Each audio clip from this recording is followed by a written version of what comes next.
Ny filan-kevitry ny gouvernement Rapitso no anapaka ny fepetra horaisina manoloana ny olan'ny vato lehibe ahina mafy ny avaratra Akatso araka ny tatitra nentin'ny tale jeneraly ny fanajariana ny tany sy ny fampitaovana.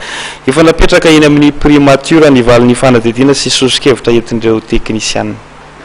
Entina eo anivon'ny gouvernemanta ny sosokevitry ny teknisianina entina mahana ny olana mikasika ny vato lehibe izay anahina mafy amin'ny ain'ny olona eny avaratra Akatso hoy ny tale jeneraly ny fanajariana ny tany sy ny fotodrafitrasa.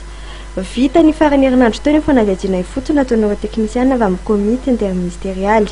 Ny fanapohana ny vato be no isan'ny vahaolana rosin'ireo teknisianina.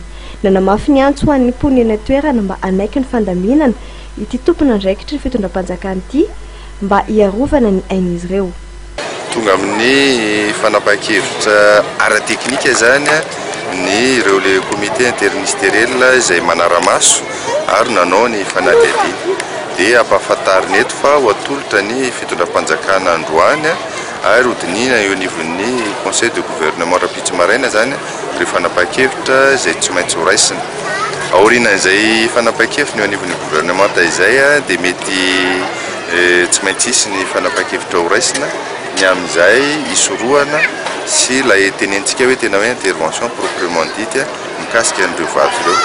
Ny zavatra tsara pitaina amin'ny vahoaka angamba dia hoe rehefa iroso amin'izay fanapahan-kevitra izay isika dia aoka re samy mba hanaraka ny toromarika rehetra fa tsy maintsy misy ny lamina sy ny fandrindrana asa izay tsy maintsy ho apetraka na mikasika ny fiarovana an'izay ratotsika hoe périmètre de sécurité rehefa natateraka n'ilay intervention ny tompona andraikitra na indrindrandrindra amin'ny lafiny ray fiarovana ny fananany vahoaka.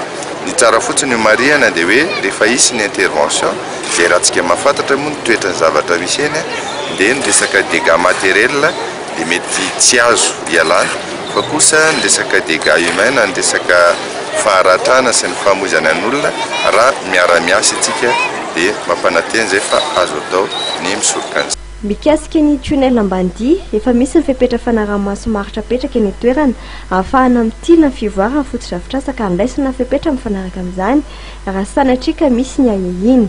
Ireo mponina mipetraka eny amin'ny laoty kosa dia efa netanina andao ny faritra Voasokajy ho ahina mafy amin'ny mety sy ny fiotsahan'ny tany izy ireo.